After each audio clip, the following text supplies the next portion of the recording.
پاکستان کا افغان طالبان کی جارحیت کا منہ توڑ جواب، بگرام ایئر بیس پر بڑا حملہ۔ نیو یارک ٹائمز نے بھی آپریشن غاضب للحق میں پاکستان کی بڑی کامیابی کی تصدیق کر دی۔ کہا پاکستانی حملے میں بگرام ایئر بیس کا ایک aircraft hangar, 2 warehouse تباہ ہوئے۔ سیٹلائٹ تصاویر بھی سامنے آ گئی۔ افغانستان کی وزارت دفاع نے بھی پاکستانی فضائی حملے کی تصدیق کر دی۔ پاکستان نے گزشتہ ایک ہفتے میں افغانستان کے فوجی اہداف پر 50 سے زیادہ فضائی حملے کیے۔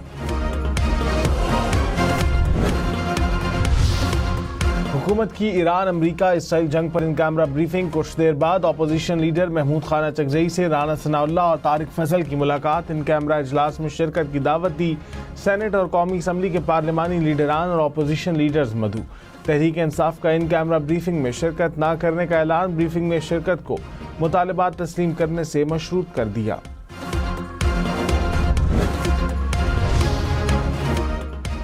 ایران کا مشرق وسطیٰ میں امریکی اڈوں پر حملوں میں 160 امریکی فوجیوں کی ہلاکت کا دعویٰ۔ امریکہ اور اسرائیل کی تہران میں مجلس سے خبرگان کی عمارت پر بمباری۔ العربیہ کا ایران کے نئے وزیر دفاع کی شہادت کا دعویٰ۔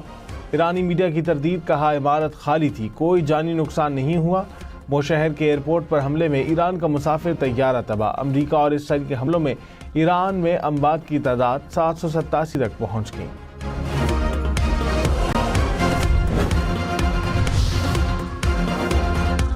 شہید آیت اللہ خامنئی کے بیٹے مجتبیٰ خامنئی ایران کے نئے سپریم لیڈر منتخب۔ اسرائیلی میڈیا کا دعویٰ، مجتبیٰ خامنئی کا انتخاب اعلیٰ ترین مذہبی کونسل مجلس خبرگان نے کیا۔ ایران نے نئے سپریم لیڈر کے انتخاب سے متعلق کوئی اعلان نہیں کیا۔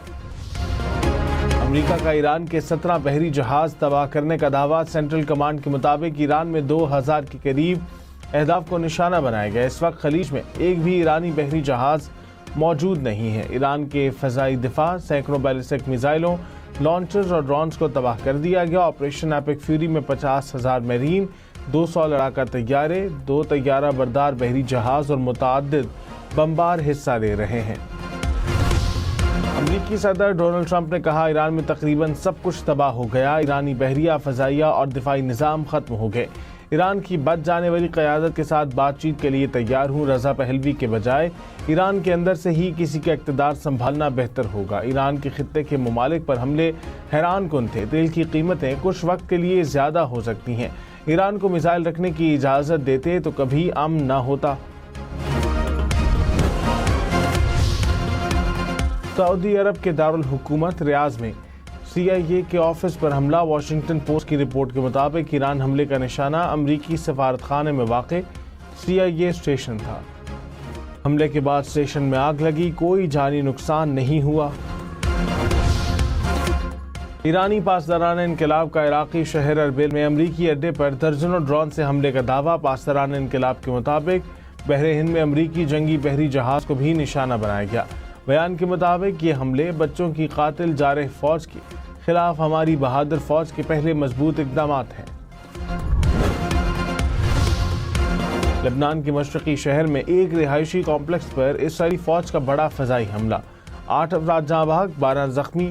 حملے میں 4 منزلہ عمارت کو نشانہ بنایا گیا۔ ملبے تلے دبے افراد کو نکالنے کا کام جاری۔ ایرانی حملوں نے بحرین، قطر، کویت، سعودی عرب اور متحدہ عرب امارات میں امریکی فوجی اڈوں کو شدید نقصان پہنچایا۔ نیو یارک ٹائمز نے ایران کے میزائل اور ڈرون حملوں سے تباہ امریکی فوجی اڈوں کی سیٹلائٹ تصاویر جاری کر دی۔ حملوں میں بحری بیڑے کے ہیڈ کوارٹر اور العدید ایئر بیس سمیت دیگر مقامات پر نصب جدید ریڈار سسٹمز اور مواصلاتی ڈھانچے نشانہ بنے۔ امریکہ کا ایران کے خلاف کارروائی جاری رکھنے کا اعلان۔ وزیر خارجہ مارکو روبیو نے کہا ایران کو کسی صورت ایٹمی ہتھیار بنانے کی اجازت نہیں دیں گے۔ مقاصد کے حصول تک ایران کے خلاف کارروائی جاری رکھیں گے۔ ایران کو بیلسٹک میزائلوں کے پیچھے نہیں چھپنے دیں گے۔ حالیہ کارروائی کے بعد 9000 امریکی خطے سے نکل چکے ہیں۔ مارکو روبیو کی دبئی میں امریکی قونصلیٹ پر حملے کی بھی تصدیق۔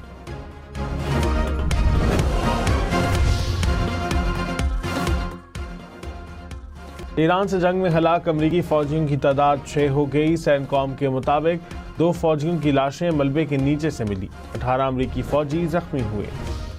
خلیجی ملکوں میں پھنسے امریکی شہریوں میں خوف و ہراس۔ امریکی محکمہ خارجہ کے مطابق خلیجی ملکوں سے اپنے شہری نکالنے کے لیے فوجی اور چارٹرڈ طیارے حاصل کر رہے ہیں۔ امریکہ نے سعودی عرب، UAE اور اسرائیل سمیت 14 ملکوں سے اپنے شہریوں کو فوری نکل جانے کا حکم دے رکھا ہے۔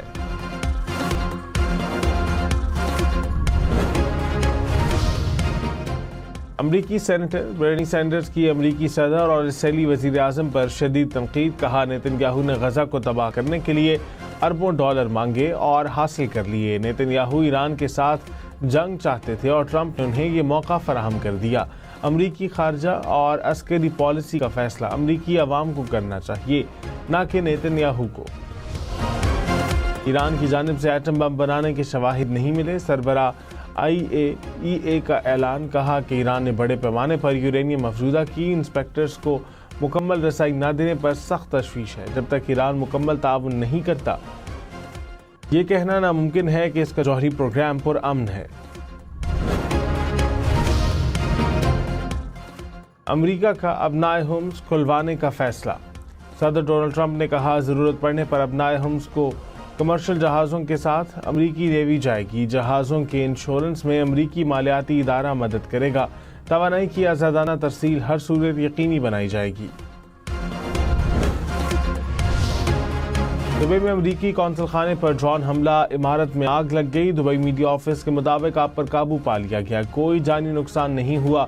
قطر میں بھی امریکی ایئر بیس پر حملہ، قطری وزارت دفاع کے مطابق ایران کی جانب سے 2 میزائل داغے گئے، کوئی جانی نقصان نہیں ہوا۔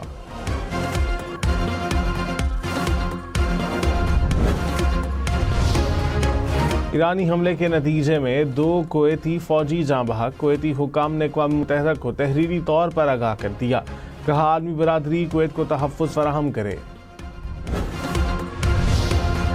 UAE میں ایران کے حملوں میں 3 افراد جاں بحق، 68 زخمی۔ ترجمان اماراتی وزارت دفاع نے کہا 172 میزائل، 755 ڈرون حملوں کو ناکام بنایا۔ نقصان ڈرون یا میزائل لگنے سے نہیں، ملبہ گرنے سے ہوا۔ بمباری ہماری سرزمین ایران کے خلاف استعمال نہیں ہوگی، خود مختاری کی خلاف ورزی برداشت نہیں کریں گے، تنازع میں توسیع نہیں چاہتے۔